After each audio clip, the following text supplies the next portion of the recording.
Salam, puji Tuhan saudaraku yang kekasih.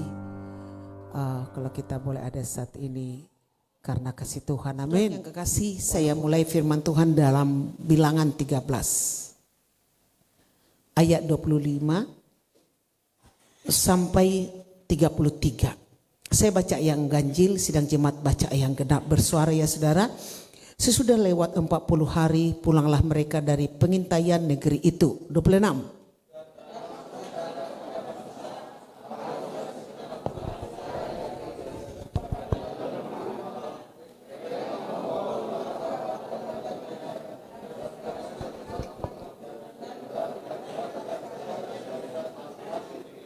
Mereka menceritakan kepadanya, kami sudah masuk ke negeri kemana kau suruh kami. Dan memang negeri itu berlimpah-limpah susu dan madunya. Dan inilah hasilnya. 28.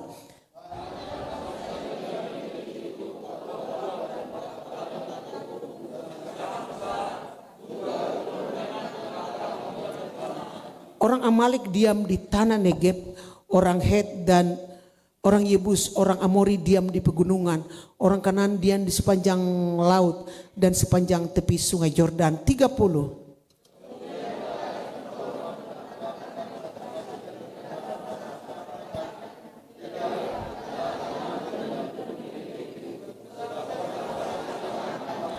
Tetapi orang-orang yang pergi ke sana bersama-sama dengan dia berkata, kita tidak dapat maju menyerang bangsa itu karena mereka lebih kuat daripada kita. 32.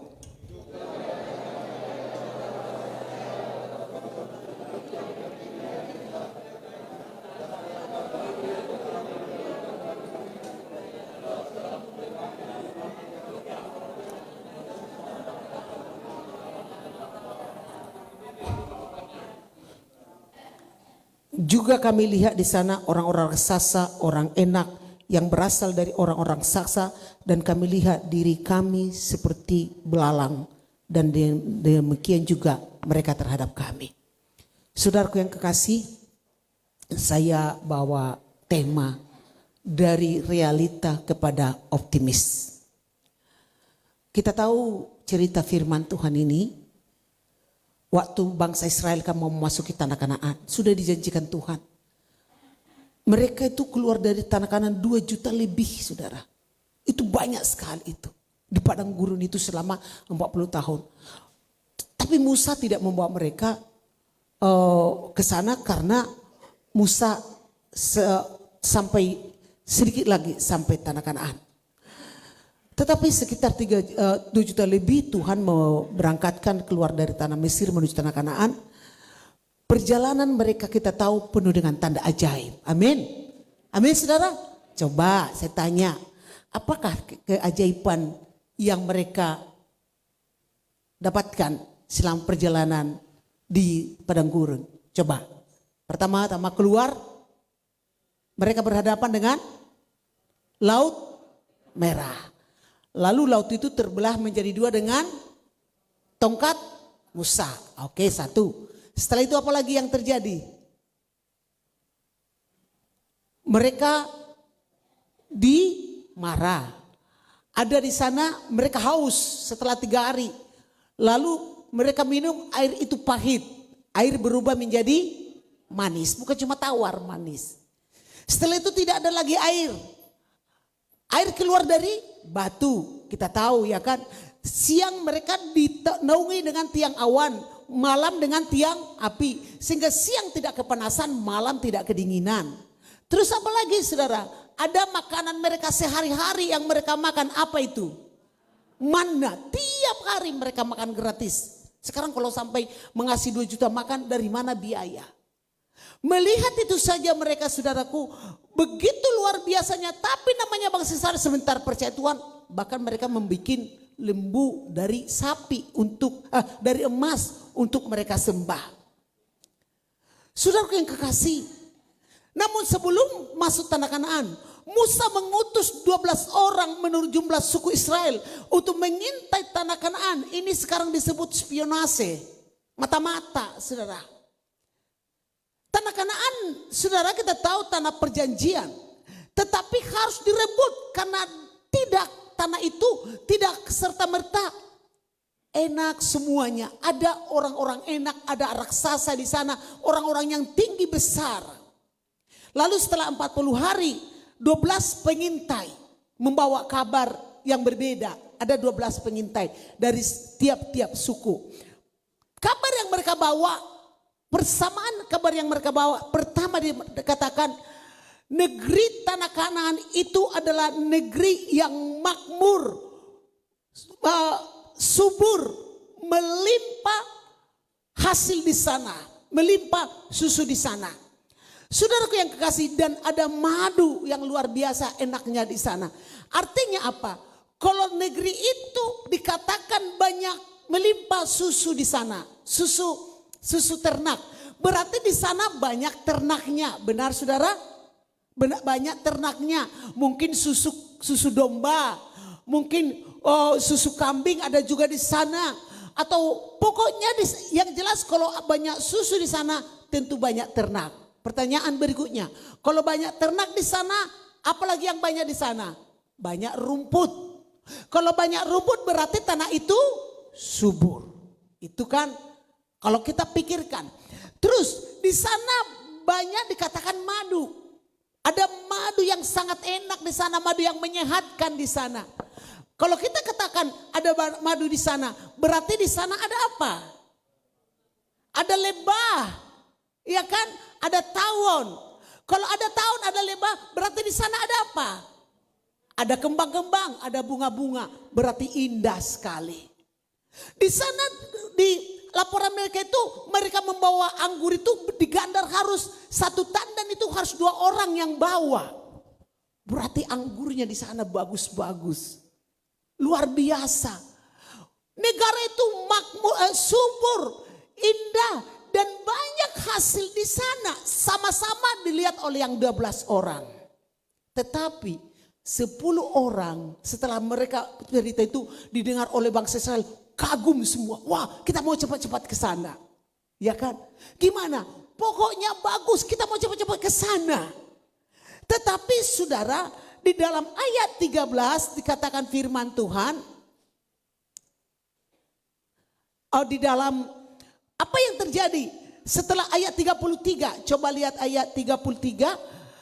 Inilah yang dikatakan oleh 10 orang membawa berita negatif.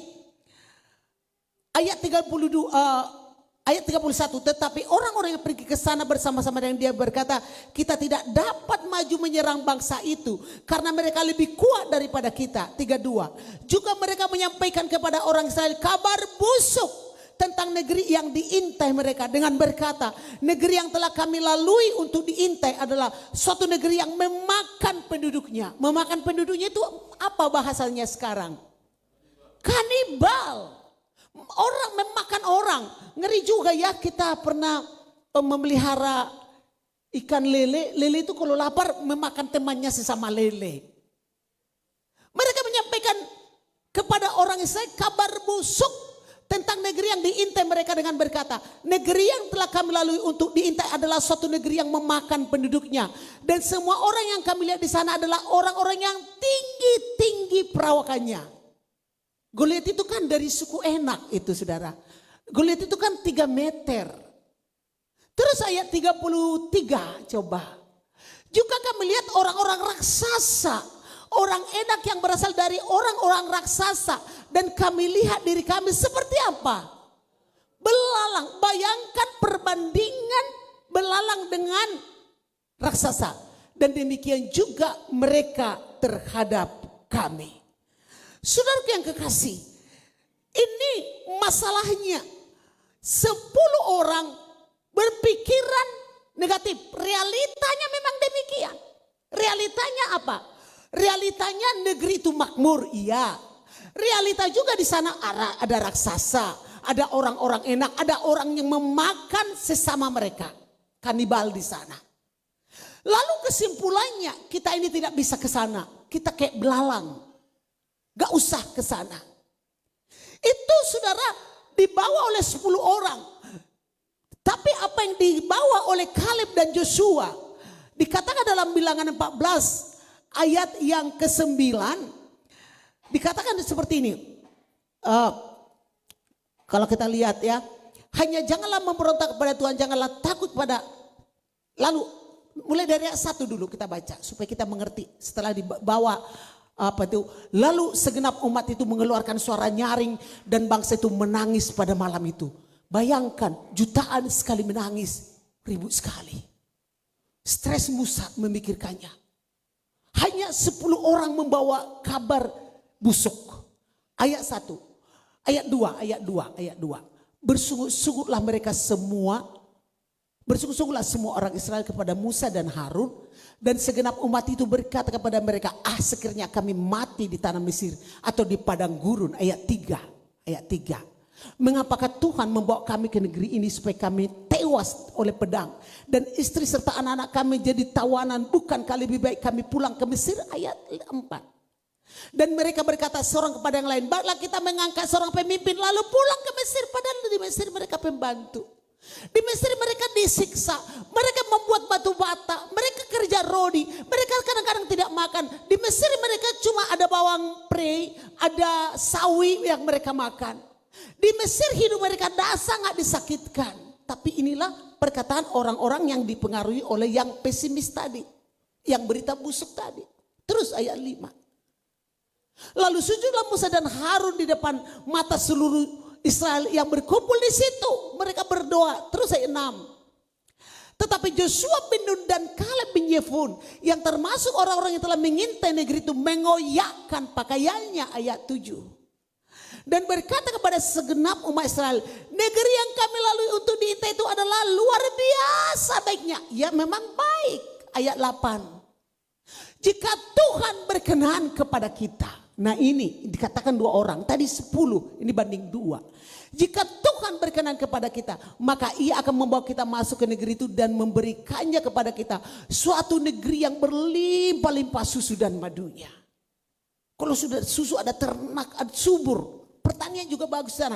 Ada madunya, ada bunga-bunga indah sekali di sana. Lalu ayat 9. Hanya janganlah memberontak kepada Tuhan. Janganlah takut kepada bangsa negeri itu. Sebab mereka akan kita telan habis. Tadi kita akan ditelan, kata yang 10. Kita kayak belalang.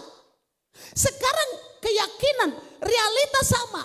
Tetapi optimisnya yang 2 ini katakan mereka akan kita telan habis. Yang melindungi mereka sudah meninggalkan mereka. Sedang Tuhan menyertai kita, janganlah takut kepada mereka. Amin. Itu sebabnya selalu saya katakan esensi kehidupan itu disertai Tuhan. Amin saudara. Disertai Tuhan. Lalu ayat 10. Sama di sini dulu. Jadi saudara, jadi kalau di dalam kehidupan kita, di sekitar kita, seringkali perbandingan orang yang pesimis itu 10 bisa banding 2. Realitas sama. Tetapi selalu lebih banyak orang yang pesimis dalam hidupnya. Dan membawa kabar buruk lagi kepada orang-orang di sekitarnya, mempengaruhi. Saudara yang kekasih, dikatakan kita ini seperti belalang. Belalang termasuk binatang jenis serangga. Yang kecil ya, seperti semut lah, kecoa, lalat capung. Itu kan sejenis serangga. Sesungguhnya belalang tidak sebanding dengan manusia. Jadi orang yang menyebut dirinya belalang telah menghina dirinya dan menghina Tuhan penciptanya. Jadi manusia bukanlah belalang atau binatang atau hewan, melainkan ciptaan Tuhan yang sempurna. Amin saudara. Amin. Jadi iblis seringkali menyuntik pikiran manusia dengan pikiran-pikiran yang mengecilkan kita. Kadang-kadang realistis saja lah, realistis saja. Masa kamu bisa bikin rumah seperti itu? Dari mana juga uangmu? Hitung-hitungan dulu lah. Gajimu sekian. Tiap hari sekian pengeluaran. Apalagi anak-anak yang sekolah ini kan. Realistis saja. Saya dulu pernah merasakan seperti ini. Saya di sekolah termasuklah pokoknya seringlah mendapat ranking. Apalagi kalau di bidang matematika selalu saya sampai saya suka itu. Waktu saya mau kuliah, Ada dulu bebas tes, zaman kami itu kan sudah hebat. Mama saya ngomong sama bapakku ini, harus saya kuliah. Tapi mama saya itu, bagaimana kamu kuliah? Tidak ada stok di tangan. Tidak ada uang tabungan, dari mana kamu bisa kuliah? Akhirnya bertengkar bapak mama saya. Kita tidak punya uang, mau bilang apa ya kan? Mau bilang apa? Akhirnya saya pergi ke Medan. Waktu mau tes besoknya saya sakit malam ini saudara. Lalu rupanya mama saya ini maunya saya sekolah Alkitab. Tapi saya rasa amun saya kuliah pada waktu itu. Enggak seperti pemikiran mama saya itu harus ada stok tabungan. Itu pemikiran dia. Tapi kalau saya kuliah pasti bisa saya kuliah. Karena bapak saya ini juga punya mata pencarian. Jadi seringkali iblis itu menyuntikkan pikiran yang negatif pada kita. Realistis saja, realita kan gini. Anakmu berapa? Gajimu berapa? Ya kan? Kalau enggak ada uang di tanganmu, jangan coba-coba menguliahkan anak. Kadang-kadang kita terkagum-kagum dengan kuasa Tuhan, amin. Waktu kami menguliahkan ketiga anak ini kan antara Saron dan Sigita ini kan jaraknya 4,5 tahun. Makanya itu perlunya KB itu ada jaraknya. Supaya selesai ini, baru ini sekali kuliah semua. Kalau kita pikir dari mana juga kuliah uang. Tapi puji Tuhan, Tuhan selalu buka jalan. Amin saudara, amin. Jadi jangan kecil, enggak mungkin lah.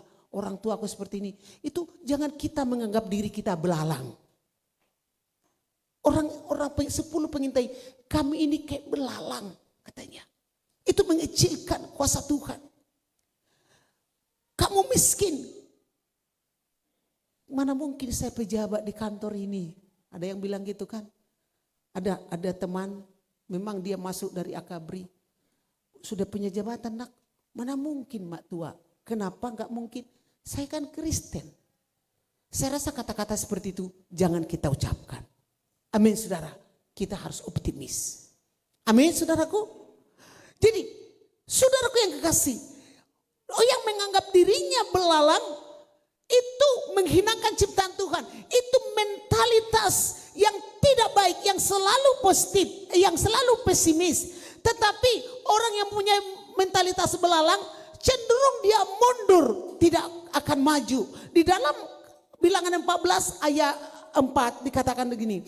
Dan mereka berkata seorang pada yang lain, baiklah kita mengangkat seorang pemimpin lalu pulang ke Mesir. Saya katakan tadi, sudah dekat tinggal selangkah lagi mau ke tanah Kanaan yang berlimpah susu dan madunya.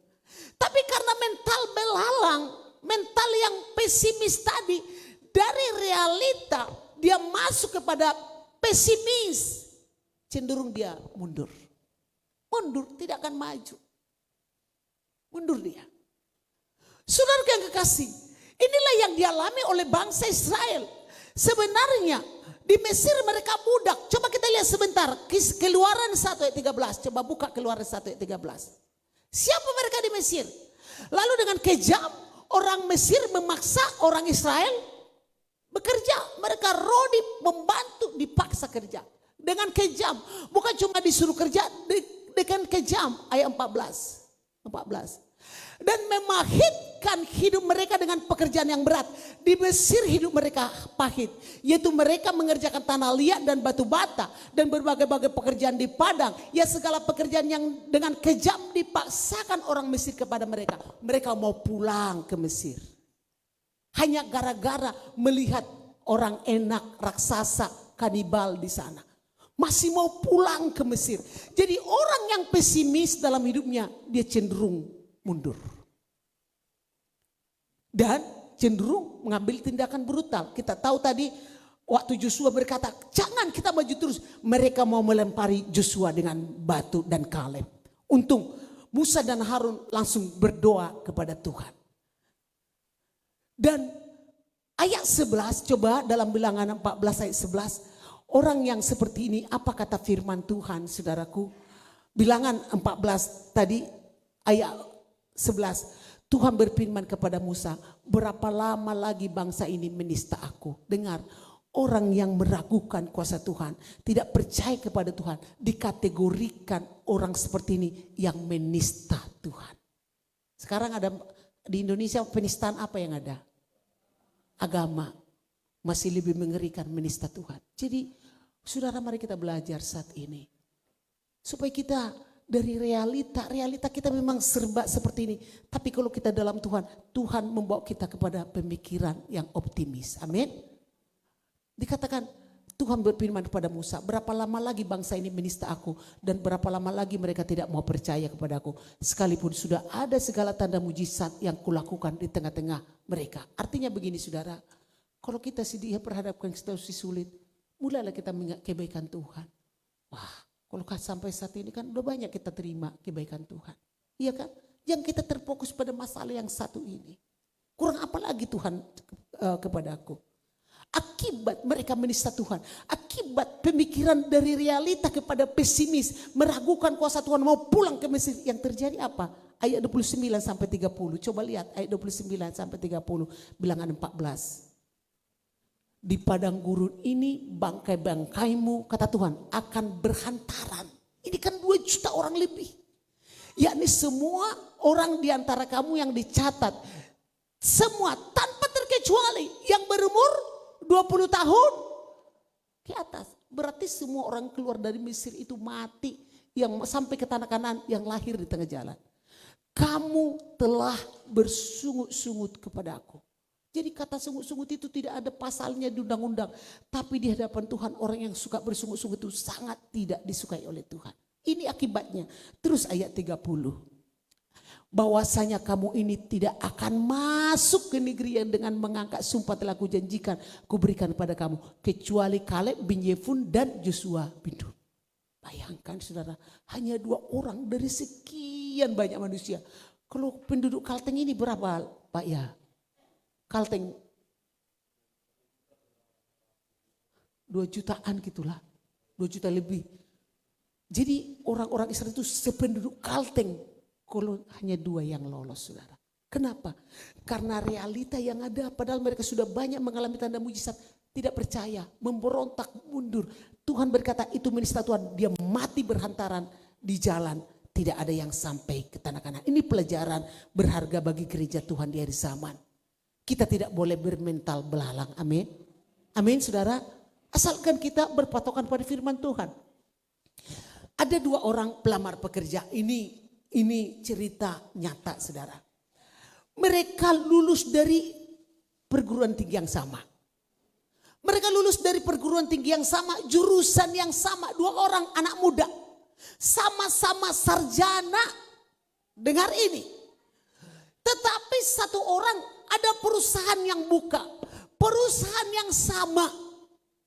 Lalu mereka berdua melamar di perusahaan ini.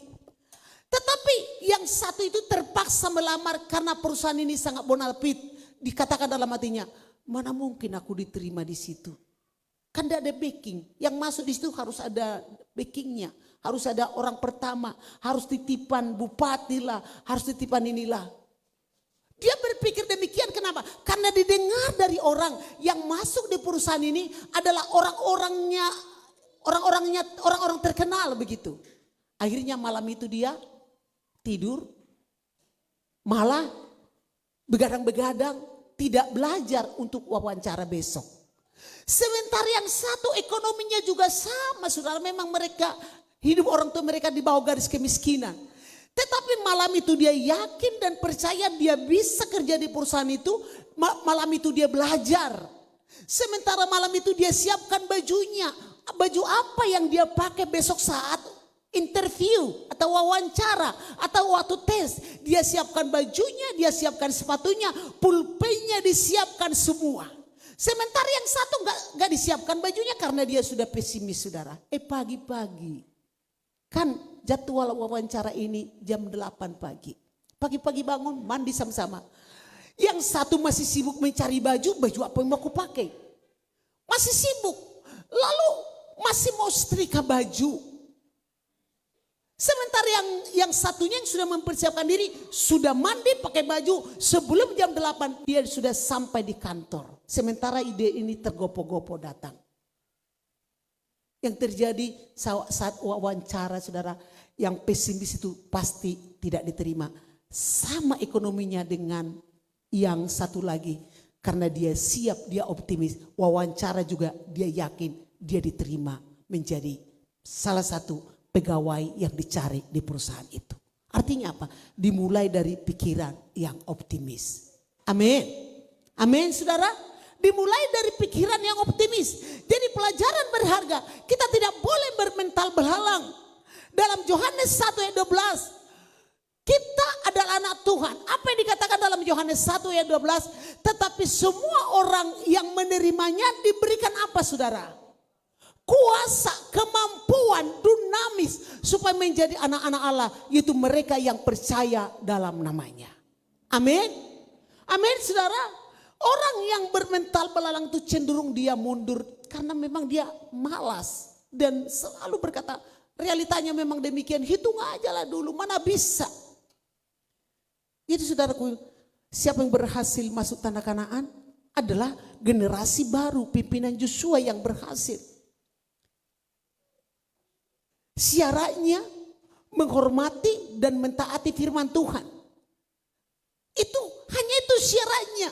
Dalam Yosua 1 ayat 3, coba lihat dalam Yosua 1 ayat 3. Syaratnya bagaimana? Setiap tempat yang diinjak oleh telapak kakimu kuberikan kepadamu. Nah, luar biasa kan?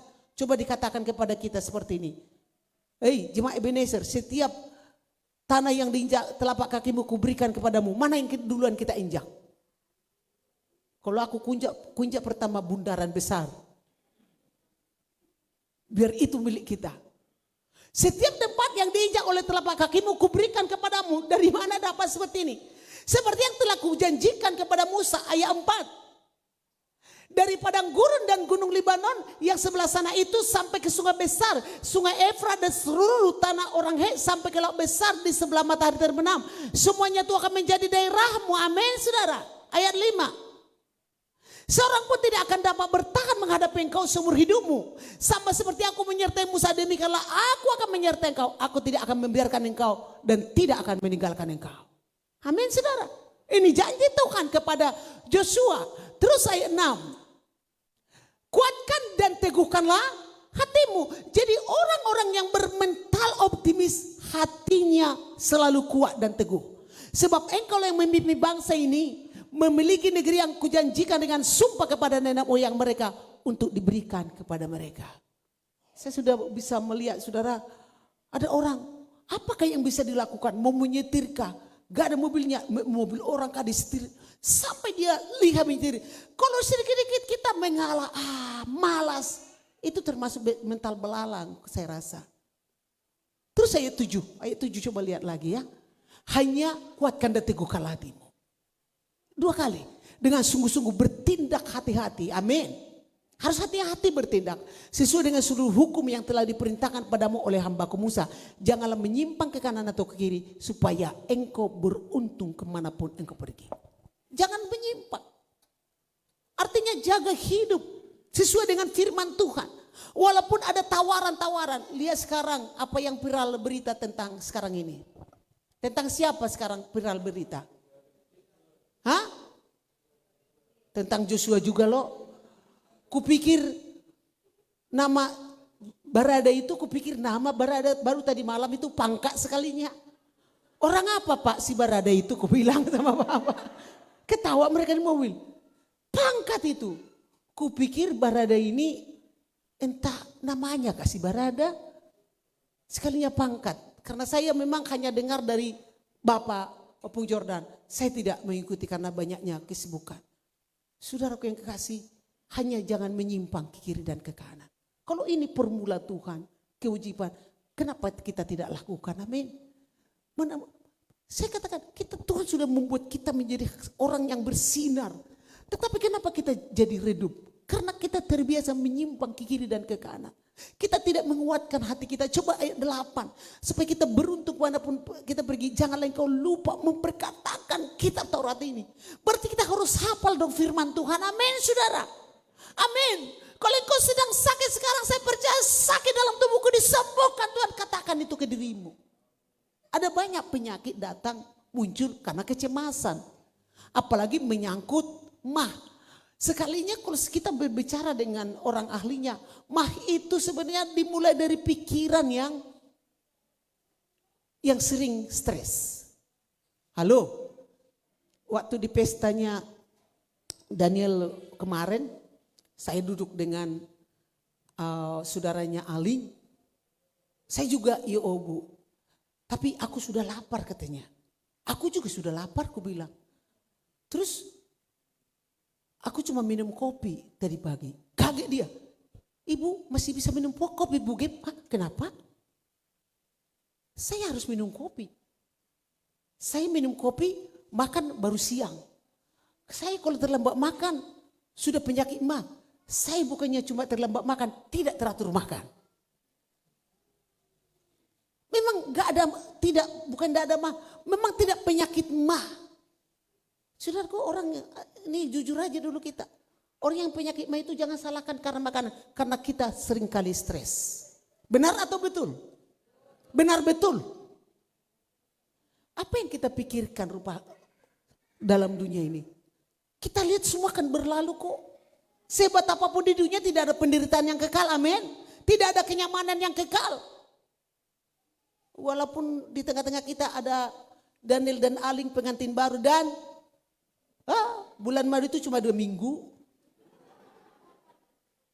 Setelah itu nanti ada masalah, selamat ya anak ya, sudah diberkati Tuhan menjadi sebuah keluarga. Saudara, jangan mau kita dipengaruhi oleh pikiran yang negatif. Itu intinya pada saat ini. Kita ini anak Tuhan. Jadi itulah yang berhasil. Bahkan dikatakan waktu Joshua masuk di sana, apakah raksasa itu membunuhnya? Apakah raksasa itu memakannya? Tidak. Apa yang terjadi? Joshua 1 ayat 20, Joshua 11 ayat 21. Joshua 11 ayat 21.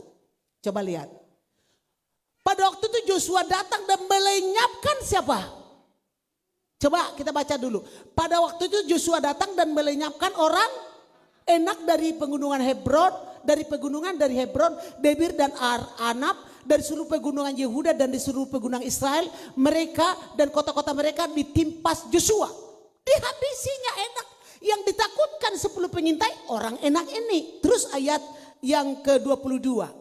Tidak ada lagi orang Enak hidup di negeri orang Israel. Hanya di Gaza, di Gat dan di Asdod masih ada yang tertinggal. Ayat 23. Demikian Joshua merebut seluruh negeri itu sesuai dengan segala yang difirmankan Tuhan kepada Musa. Dan Joshua pun memberikan negeri itu kepada orang Israel menjadi milik pusaka mereka menurut pembagian suku mereka. Lalu amanlah negeri itu berhenti dari berperang. Jadi makanya saudara, firman Tuhan berkata jangan takut. Karena diperkirakan 80% yang kita takutkan itu enggak terjadi. Buktinya kan orang Enak bisa ditimpas mereka. Orang Enak bisa tadi gara-gara orang Enak inilah mereka menangis semalaman. Bayangkan 2 juta orang sekali menangis. Apa enggak ribut itu saudara? Enggak bisa tidur mereka. Jadi saudaraku yang kekasih, gereja Tuhan kita semua, kita percaya dalam 1 Yohanes 4 ayat 4. Coba 1 Yohanes 4 ayat 4. Kita harus percaya dan perkatakan firman Tuhan. Kamu berasal dari Allah. Percayakah kita berasal dari Allah? Amin. Kamu berasal dari Allah anak-anakku. Dan kamu telah mengalahkan nabi-nabi palsu itu. Sebab apa? Kita bisa mengalahkan itu. Sebab roh yang ada dalam kamu lebih besar daripada roh yang ada dalam dunia. Katakan, roh yang ada dalam saya lebih besar. Katakan dulu, roh yang ada dalam saya lebih besar daripada roh yang ada dalam dunia. Roh Tuhan yang ada pada kamu lebih besar daripada penyakitmu. Amin. Amin. Apa raksasa kita sekarang? Penyakitkah? Raksasa kita apa sekarang saudara? Kebutuhan hidupkah? Masa depankah? Karirkah? Jadi gereja Tuhan, saudaraku, harus menjadi pemenang. Ubahlah mental kita dari realita, jangan jadi pesimis, tapi realita yang ada, kita ada dalam Tuhan, kita optimis, kita akan sehat. Amin. Saya tadi melihat Ibu Kristina datang masih pakai tongkat, dia sudah lama, sudah mulai. Tapi setelah saya katakan, Kris, kamu sudah datang? Iya Bu, sudah lama saya nggak ngejar sekolah minggu, rindu dengan anak-anak. Kuliah kakinya masih bengkak, masih bengkak. Tapi apa yang dikatakan Kris tadi, sudah mulai nggak bengkak Bu? Kris, saya tanya dulu kamu dari sini. Kamu masih Yakin enggak kamu nanti naik motor lagi? Masih. Amin saudara. Sama seperti kesaksian Mama Victor tadi. Saya masih sehat Tuhan. Saya akan sehat Tuhan. Dan dia sehat, amin. Karena orang yang mentalnya, pikirannya diisi oleh firman Tuhan. Hanya orang-orang seperti inilah yang punya pengharapan. Amin saudaraku. Harapan itu selalu ada. Jadi mari kita jangan katakan yang realistis saja berpikir. Ada kan seperti apalagi bangun gereja. Ada seorang hamba Tuhan bangun gereja besar. Lalu hamba-hamba Tuhan juga ngomong gitu. Realistis saja lah berpikir. Ngapain dia bangun gereja besar sekali. Semua orang Kristen masuk di gereja itu. Sudah terlalu besar. Dari mana juga uangnya. Ternyata gereja itu selesai saudara. Gereja itu selesai megah. Dan ada banyak juga orang-orang diselamatkan di sana. Amin saudaraku. Jadi berikutnya yang dikatakan firman Tuhan untuk kita semua. Jangan kita seperti orang yang ke-10. Dimanapun kita berada. Biarlah kita menjadi pribadi yang memberitakan aura positif. Amin saudara. Amin. Pernah ada orang yang sakit di rumah sakit. Ada orang yang menjenguk orang sakit. Sudah gini, ada seorang ibu datang. Aduh, katanya. Makin mau mati aja orang. Kalau kita menjenguk orang sakit, sabar, kuat. Pasti kamu kuat. Tapi kalau kita katakan, seperti kata Sisem, temanku seperti itu dulu. 3 hari kemudian mati katanya. Marilah kita membawa semangat kepada siapapun. 10 orang, masalahnya perbandingan itu ada. Di dunia ini 10 banding 2. Itulah mungkin perbandingan orang berpikiran positif dan berpikiran negatif. Amin saudara, itu firman yang bisa kami sampaikan.